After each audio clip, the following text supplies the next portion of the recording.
Thanks for tuning in to Triadvisors. I'm your host, Rob Very. So today's the day I hope you've all been waiting for. Today's the day I'm advising you on Triad projects.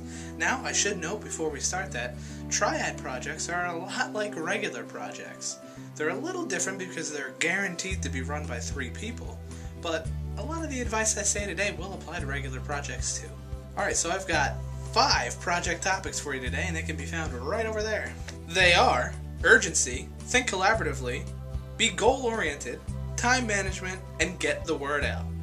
As usual, if you'd like to skip ahead, let the video fully buffer, and then click on the annotations of the appropriate content that you'd like to see. Okay, let's talk about urgency.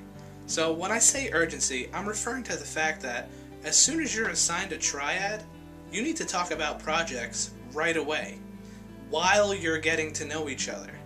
Sure, getting to know each other can start off with the questionnaire and stuff like that, as I said yesterday, but mainly, after you get to know each other, you better start talking about projects. Try not to even leave a day that you don't talk to each other about projects. The main thing is, you need to think of an idea, and a lot of times that's the hardest part. Implementation of the idea could be incredibly easy. You just need that idea. If you don't have an idea, you don't have a project. That's pretty much the whole thing about that. Start talking about projects right away. Let's talk about thinking collaboratively. Now, when you're in a triad and you're trying to run a project, you have to remember that there are 3 of you doing it. So when you're thinking of a project and how to implement it, remember, each of you need to have something to do. If one of you doesn't have anything to do, you might fall to the wayside and be forgotten about. That's not a good thing to happen. So even if you're not tasked something to do, make sure you're always asking if you're not sure exactly what it is you're responsible for in your project. Now, this also means thinking of projects that 3 people can easily split the work up on. That might be kind of hard, but for instance, if you're creating a video, one person can be actively trying to get people to participate in the video, one person can edit the video, one person can upload the video. Those are just some for instances. That might not work out the best, you might split it up differently, but just to give you an idea. The other part of thinking collaboratively is, you want to collaboratively involve your tribe. That's the whole thing with projects, getting the tribe together to do something great. So think of something that many members of your tribe can commit to and can participate in. If it's something like you're just sharing a video about, for instance, a certain topic you're interested in, that might not be the best way to go about it. But if you're interested in talking about a topic and you open it up to the tribe to send their information about that topic, there you go, that's collaborative right there. When you're creating a triad project, you need to remain goal-oriented. What that means is, when you create your project, you need to set a specific and measurable goal for your project. Now, that could mean many things. For instance, if, let's say, you're creating a project where you need people to submit things or people to join things, your specific and measurable goal could be to get 20 people to join it, or 20 people to participate. Maybe you need a channel, or you need a video. Your specific and measurable goal can be views or subscribers. And you have to say, I want 30 subscribers, or I want 100 views. You have to be specific, and it has to be measurable. Some examples that don't quite work are, vague kind of things, where you say you hope to increase the morality of the tribe. That's not really a goal that's specific and measurable.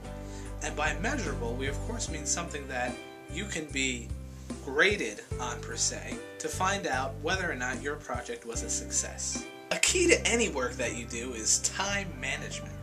And it comes into play very much so here in the Triad projects phase. Now, you're usually given a deadline as to when you have to complete or make progress on your project. And what that means is, you have to keep that deadline in mind when you're setting up your project. You need to announce your project to give it enough time to meet the deadline successfully. That could be a key part of your failure if you don't do that. For instance, if you have a due date of, let's say, May 9th, and you start your project on May 1st, that's only 8 days. That might not be enough time to fully complete your project. So if it were me and I had a due date of May 30th, I would really like to get it out by about, I don't know, May 10th? Giving people 2 to 3 weeks to do stuff is usually the best way to go about things. Because, well, people are busy, or people say they're busy, and they just won't do it. Plus, it gives you more time to get the initial people who say they want to do it. And in the end, it gives you more time to get everything together for the sort of presentable portion of it by the end. Finally, I'd like to talk about getting the word out. Now by that I mean letting people know about your project.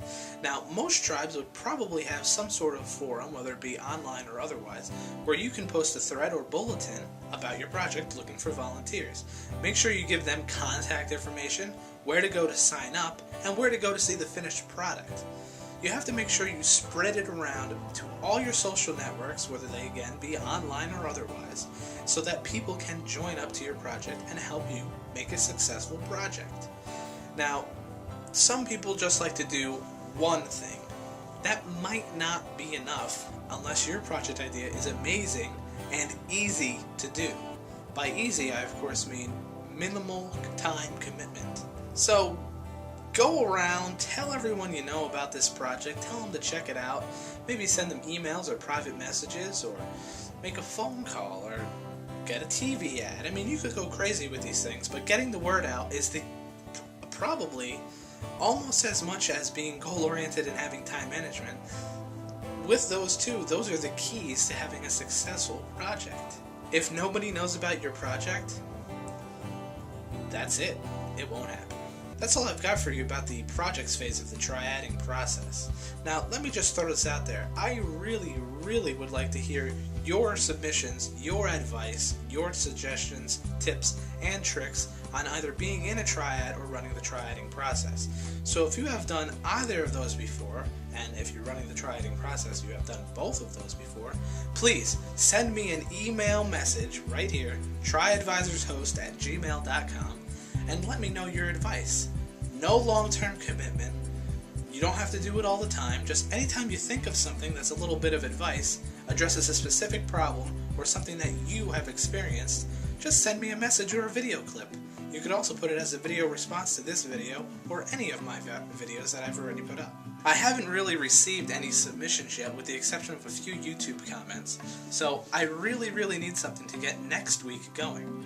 So I'll give you all an update via bulletin on YouTube on Sunday to let you know where it stands as far as scheduling and how much advice I've received to share with everybody. I really wouldn't like this show to be solely my advice, because that's not what this is all about. This is a collaborative channel for anyone who's ever been in a triad. Alright, thanks for tuning in. And remember, if at first you don't succeed, try it again.